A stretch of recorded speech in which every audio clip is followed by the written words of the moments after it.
What's 250 minus 214? 36, right? Is it? 36? Are you sure? This happened to me today when I went to buy some juice for my wife. Let's get into the video. So this is going to be a bit of a rant actually, so if you're not in the mood, switch it off.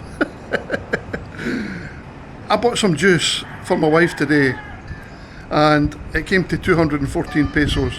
Now that's including some coconut buko juice that I bought for myself. So I looked in my wallet, I had 250 pesos in cash, no problem, gave her the 250. She got the calculator out and went, I said, before she could even say anything, I said, Tadlumput anim 36 in Tagalog. I even said it in Tagalog without thinking. And she went, ah? What is wrong with the youth of today? I mean, if you need a calculator to work out 214 from 250, there's something seriously wrong. I said to my wife, I said it to her, she had to use a calculator. And my wife said, well, maybe she just wanted to check it. I said, aye, that's the problem with this country. Too much checking. I said to my wife, if I asked you what's 1 plus 1, would you get a calculator out to check it? No, you wouldn't, would you?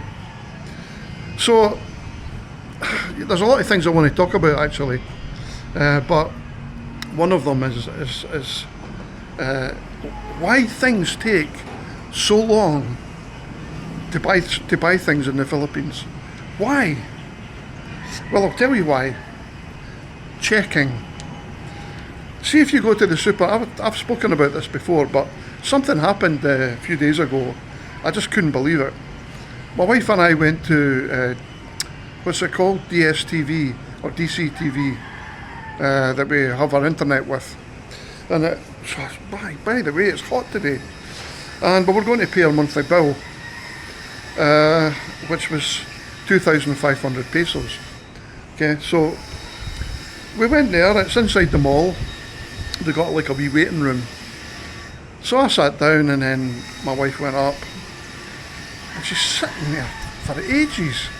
And I'm thinking, what's going on?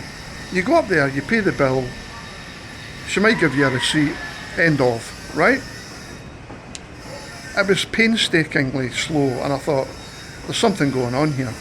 So I got up and I walked over and I'm looking. You know what she's doing?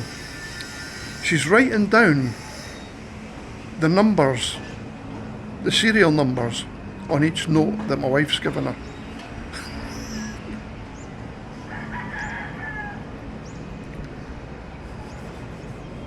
Really?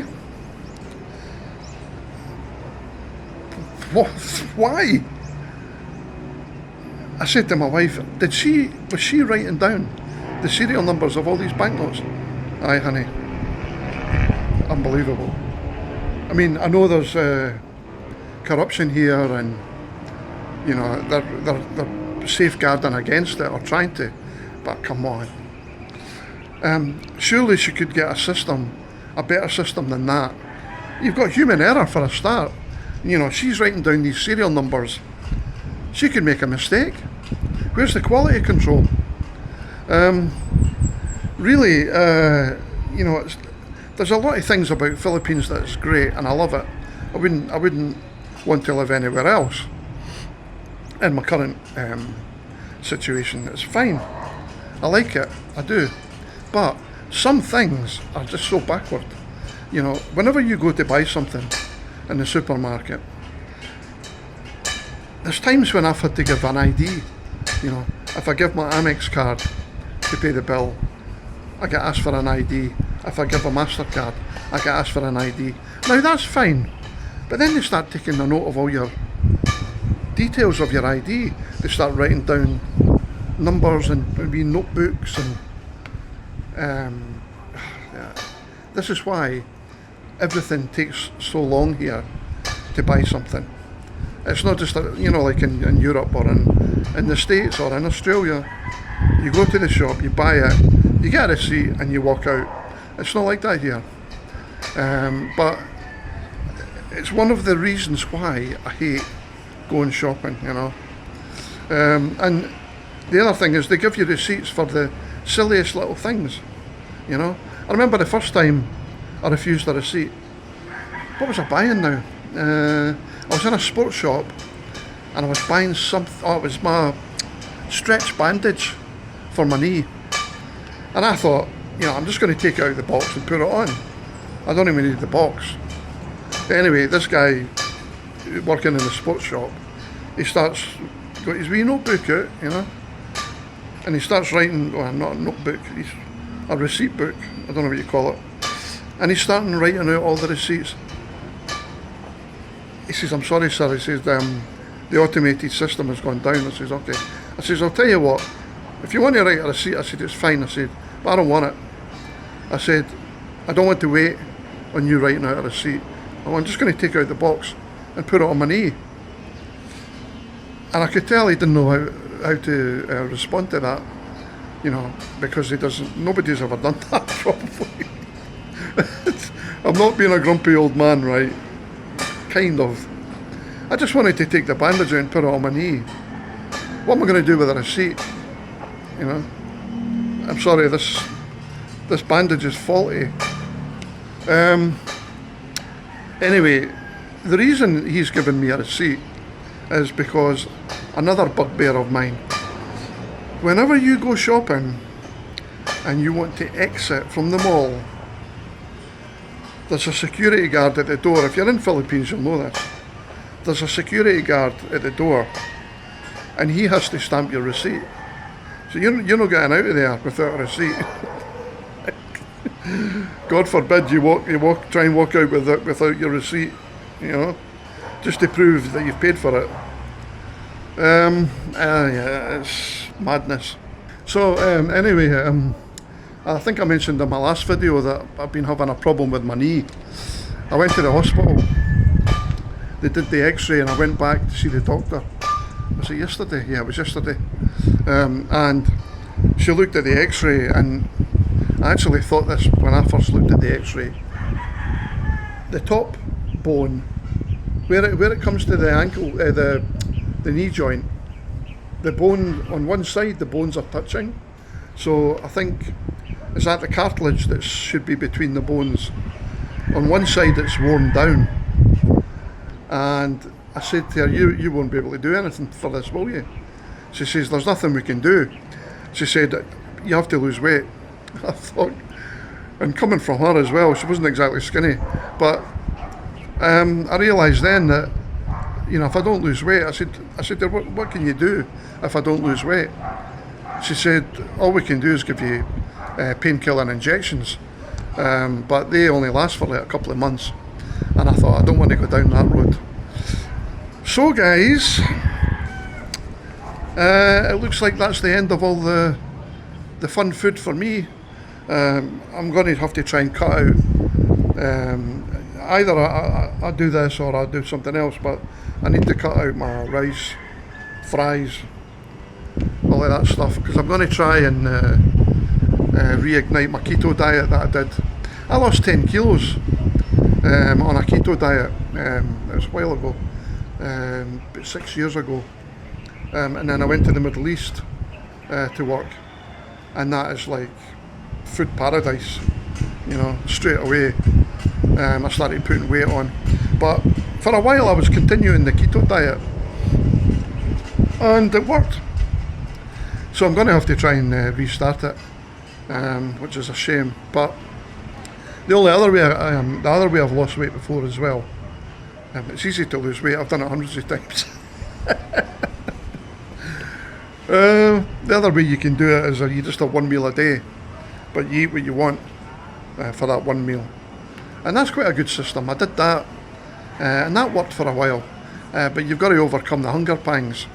It takes a bit of getting used to, but once you overcome it, it goes away. You start to feel hungry, and then it just disappears. So that's the latest news from my end. I need to go back to the hospital next week to get an ultrasound scan on my left foot, because that's still swollen. They want to check the veins to see if there's anything that's a problem there. So yeah, a couple of wee health things that I need to resolve. But look at this weather. Isn't it glorious? It's freezing in the UK right now. Marvellous. Is there anywhere better in the world than Southeast Asia for the weather? What do you think? Tell me your frustrations. Are you frustrated in the Philippines? Does it bother you when you have to wait in a queue when you want to buy something? You have to wait for the retail sales clerk, whatever you want to call her, retail worker, when she's writing out everything and taking note of your ID. They got to have a better system than that. See, in Malaysia they had a really good system where it was all electronic, it was all digital. And Philippines needs to go digital. There's no question about that. You cannot live in a society where you have a situation for human error. If you want quality control, you've got to cut out the human error. And the only way to do that is stop writing down numbers.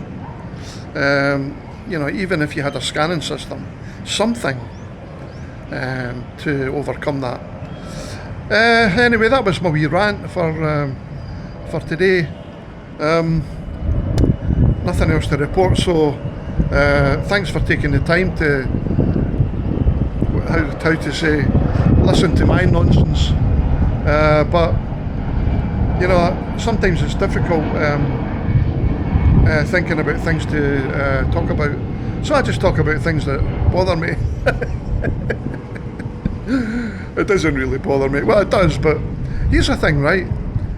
If you're married in the Philippines, or if you have a Filipina girlfriend, does she always blame you? And does she say sorry?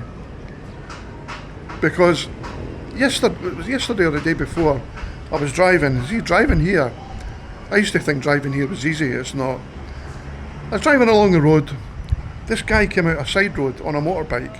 Now, I'm going down a one-way street, right? I wasn't going fast. I was still in second gear. He came out this side road and went right in front of me and down another side road. I had to put the brakes on, or otherwise I would have went straight into him. And she turned round and said, "Honey." I was like, "What?" I said, "It was him, not me." Do you get the blame when you're driving? What about your wife or girlfriend? Does she say sorry? I've got to force it out of my wife. If you're watching, honey, you know it's true. I make sure I force it out of her. I keep pestering her until she says it. Okay guys, thanks for watching, and I'll catch you in the next video. Cheers.